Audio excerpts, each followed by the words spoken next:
Hi, I'm Becky. And I'm Lindsay, and we're here today talking about ideal versus reality. I think it's that whole, we all have these big ideas, don't we, about what we want and what we should be doing or what we could be doing, and social media and all of that doesn't help and puts a lot of pressure on us about what we think everybody else is doing, and they're having a wonderful holiday and doing all these amazing things as parents versus the actual reality. So yeah, both kind of in personal life, work mode, everything really. Yeah. Yeah. So what's one thing that kind of you had as an idea and then the reality is very different? Oh gosh, you're asking on that one. Yeah. Actually, I'm struggling on that. Yeah? Yeah, I am actually. That one's flumped me. Why is there so many, or it's just? I think part of it's because of my mindset for so many years. There's been hope for the best, prepare for the worst. Okay. So I try not to give myself ideals so I don't get disappointed and I don't end in that mental spin going downwards, because that has always been a trigger in the past. So actually, yeah, that one's tripping me a little bit. What I have to do is I do, when you're talking about social media, I do have to check myself on that one though. Okay. Not for what I'm doing, but what I perceive others to be doing. Because everyone, doesn't matter what social platform you're using, will show the good and the perfect. And the ideal. What everyone perceives should be the idealistic way, whether it being mumming, parenting, working, business holidays, growth, networking, shopping, any hair, makeup, dog walking. Yeah. You have to. I have to check myself, and I go, I wish I could be like that. I wish I could do that. I wish I could do that. Yeah, I can't do it. And then I go, hang on, rein it in, check it out. And actually, I have to go, that's one small picture of a big life that probably is as chaotic as mine. Yeah. And it's interesting, at a time when my life was at its worst, I used to post more than what I do now. So the more comfortable I've got with my messy, complicated, imperfect reality, I share it less, which is really quite ironic. Yeah, but I get why. Yeah. Because when your life is at that nightmare, hellish bottom end, you feel like you've got to show the world that you can cope. Yeah. So you don't show any of the crap that you're dealing with day in, day out. You cling on to those little joys in the hope that by putting it out there, it's going to make you feel better as well. I very much was there. So I didn't do it that way. I did it so that no one could see how much I was hurting. Which I can see that you show that you're okay, to show everybody you're okay. But also for me, I was putting it out there to go, oh no, I can do it. I've clung onto something good. Look, it's there. I've done it. And it was just so superficial and empty. And now I look back at things when they come up to remind you, I don't even remember them. Yeah, but that's where the ideal and the realistic actually come together. Yeah. Because you said you've clung on to those were your little moments of win. So actually there is that crossover as well. There is actually, yeah.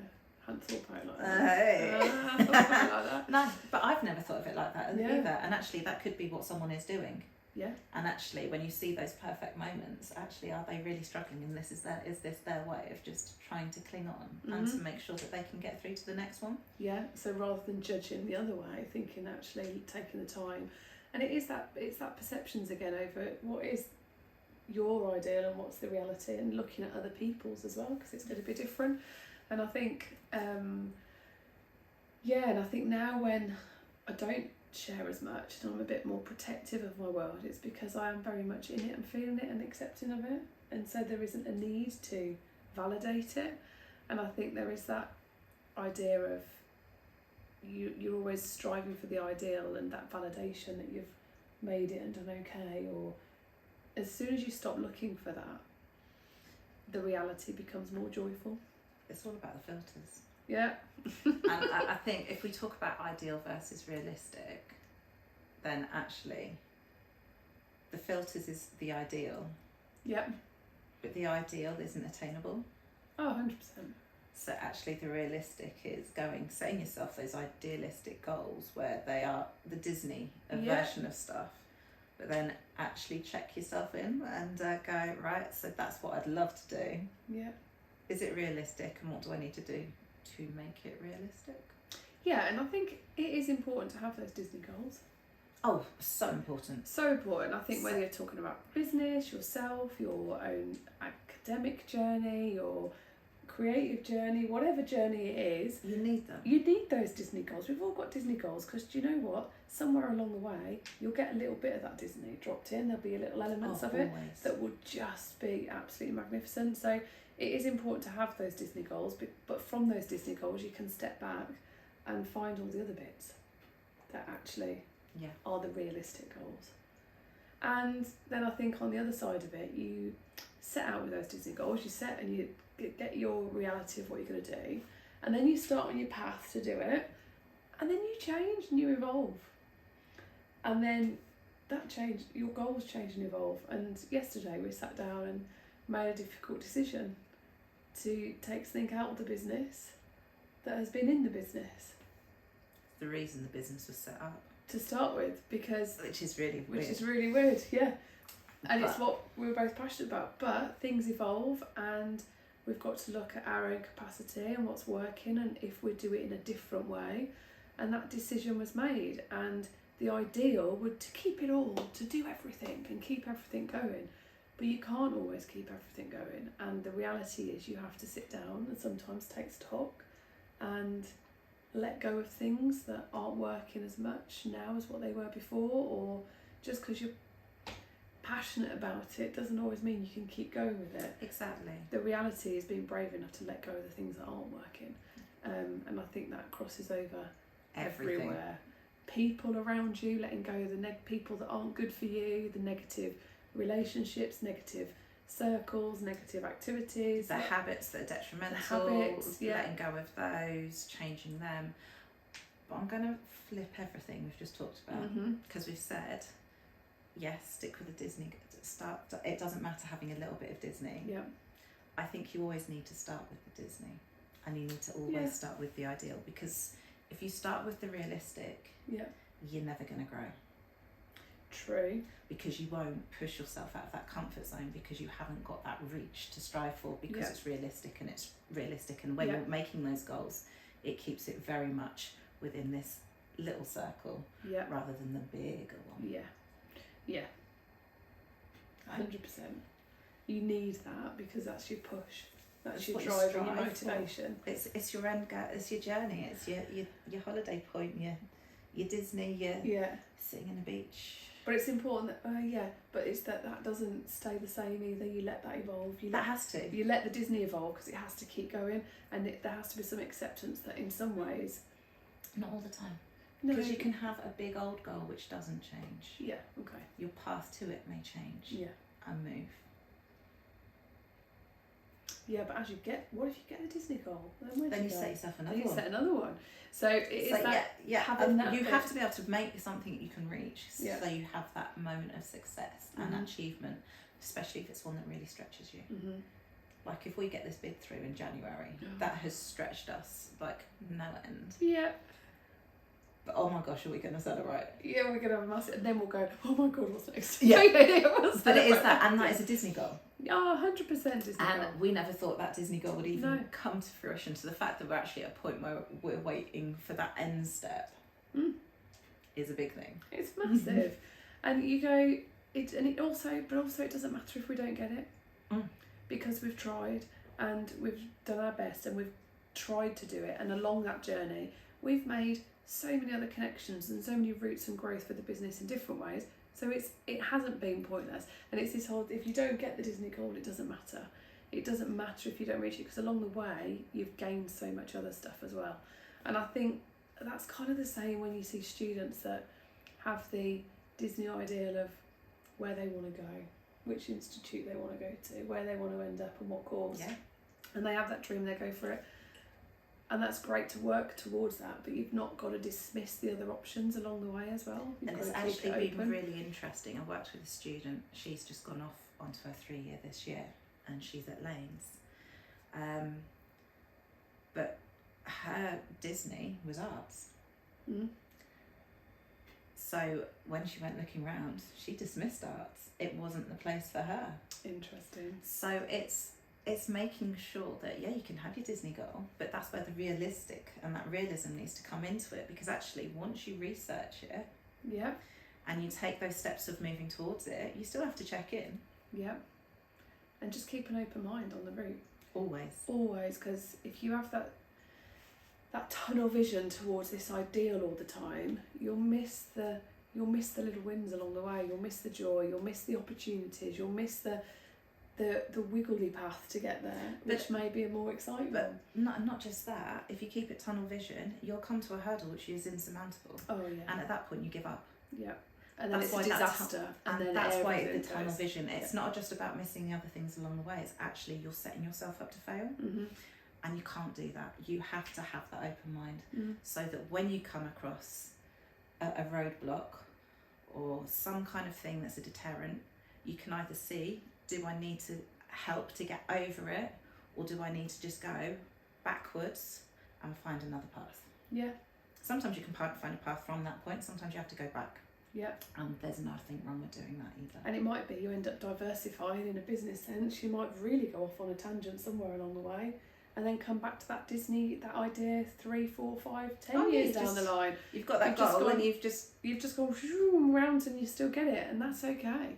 I know some people find that hard to understand. Like even sometimes people we talk to about what we're doing, they're like, well, that's not this. That doesn't link to that. Like our careers where we started and what we were doing, and now what we're doing, they're like, they can't quite see the joined up thinking and how we've ended up here. And it's like, but it's because we've been open-minded and used our skill set in lots of different ways to get to where we are. So yeah, it's really important to have that Disney ideal, but it's the most important bit is to not get stuck in it. And that's where the realism comes in. The ideal is important. As much as it can skew things, the ideal is hugely important, because we wouldn't achieve and we wouldn't push ourselves without it. But we've got to temper it with that realism. So how do we be real? Give some top tips. So how do we be real and keep that motivation going? You need to have your ideal as your motivation. That is your goal. And that is the Disney version of whatever it is that you want to do. Make it as big as anything. In the coaching world, they call it a BHAG. Mm-hmm. Big, hairy, audacious goal. And it's got to scare you. If it doesn't scare you, it's not big enough. Mm-hmm. And that then goes back to what we were saying earlier in previous videos, where we've said about that goal setting. Yeah. That's going to be so scary. That's where the realism comes in. Give yourself checkpoints along the way for you to go along. That goal is at the end. Along the way, think of it as almost like a train journey. Yeah. For us, London to Kettering, you can either get the fast train there. Most of the time you have to stop along the way. So you have to stop at Bedford, at Luton. It's really annoying and frustrating, but it's cheaper in the long run sometimes. So there are perks to it. And say we want to go past London, you have to get off in London, go somewhere else on the tube or the bus, get on another train to go to another part of the country. Yeah. But those are the things that you have to do along the way. And it doesn't stop the big end goal being there. It just means you've got to put more steps into it so that you can get there. And the other thing I'm going to put in there about how do you get that reality is, yes, you've got those steps, but it's really important you don't just try and do it all on your own. Oh, no. And you can't do it, because if you're just on your own with this goal over there and you're doing these steps, it's really hard to maintain your objectivity. It's really hard to maintain your motivation, because you are so stuck in it all. It's really important to get the right people around you that can question you. Because you do. If you're on your own and you're looking for that goal, you do get that tunnel vision. It's what happens. It's human. Mm-hmm. So you need to have a team around you, whether it's another business partner that you meet with regularly, and you have those kind of strategy days like we've just had, where actually we pull everything apart and we go, is this going to help us get there now, or have we got to look at something else? You get a business coach in, life coach, personal coach, whatever it is that you need to get there. You don't do sport without a coach. Yeah. You shouldn't do life things without a coach. Yeah, and it's that objectivity that you need for somebody to ask you the questions, for you to find the answers. It's not somebody else telling you how to do it. It's not somebody else going, well, this is the way that will work, so now you need to go do this, because that's not the sort of person you want in your life. to help you with your reality, because that's not your reality, and being real, that's their reality and their experiences. So it is really important that you have someone that just asks you the questions to figure it out. Yesterday, prime example, so we were coming up with our different goals we're going to do for 12 months, and we got this one, and I knew it in my head, and well, my words weren't coming out, which is a common theme right now at the moment. Becky was sat there with her usual smirk on her face, asking me questions, and question. And at one point I was like, oh, I know you know what I'm talking about. I know you know what I mean, but I couldn't get the clarity of thought in my head. She knew exactly what I meant, but wouldn't let me stop until I'd answered the questions. She never gave me any hint, any help, and then all of a sudden it was like, oh, there it is. Dug. And it was focused. It's like, okay. And then it's achievable and manageable, rather than me then going away on my own, going, oh my gosh, how am I going to break this down? I've got to sort this out. I've got to do that.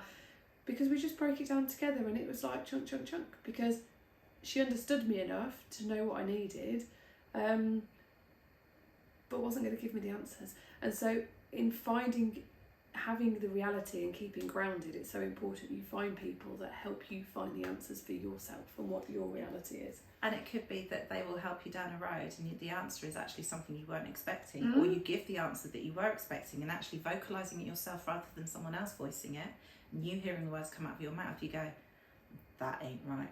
And that doesn't agree with me, and I don't want to do that. So that's when you make a conscious decision that actually that doesn't sit with you, so you ain't going to do it. Yeah. And equally, when you say it out loud, it then feels good. Again, yesterday, at the start of the day, I posed a question, and your response... We both posed different questions. We posed different questions about the same topic, and your response on one was very much no, it can't. My response was, oh, I'm not sure about that, the other way from yours. And by the end of the day, all of a sudden, I then just very much went, well, that's got to go. That can't happen anymore. And you just went... I feel a sense of relief. The relief, because we processed it, and then in that relief, you go, oh, actually, no, that is the right thing to do for the business, to let that thing go as well. So along your journey towards your Disney, it's okay to let things go. It's okay to go, I don't need to do that anymore. And it may not be needed at that moment. Tools can have lifespans and life limits. Oh yeah, and it doesn't, obviously you're going to laugh at this, it doesn't all have to be done right away. I try and do everything right away. But it's hilarious, that does make me giggle. But it is that thing that I just went, and one of the things I was saying yesterday was about, yes, we've got this ideal of what we want for the business. We don't have to get it all right now. We're just going to do what's manageable. And actually yesterday, both of us were really, really key that actually part of us running our own business is so we've got flexibility to be there for our families as well in different ways. And that's got a bit blurred for both of us over the past little while. And yesterday it was a real key of, no, do you know what? We'll get there. Might not be as quick as we wanted, because right now this needs to stop because we need time with family too. So it will happen. It just might take a bit longer to get there, but that's okay, because the reality is what we really need is to do what's really important to us and not miss opportunities that we can't get back later on. So the Disney is, God, we want it all right now. You want to get it done, you want to work as hard as you can, but then sometimes by being tunnel visioned, it is you miss other bits of life that you can't get back afterwards. So yeah, keep grounded. Use the ideal, keep it to grow. Keep the realism there, and make sure you have a team around you, I think. And stop trying to reach what you think is the ideal of what society and life and people and social media put out there as what you should be doing. Just do you. That's it, just do you. Best version of you, chipping away, and you'll get your Disney, because it's your Disney, not what you think, not someone else's Disney as well. So yeah, enjoy doing you. Until next time, we'll see you soon.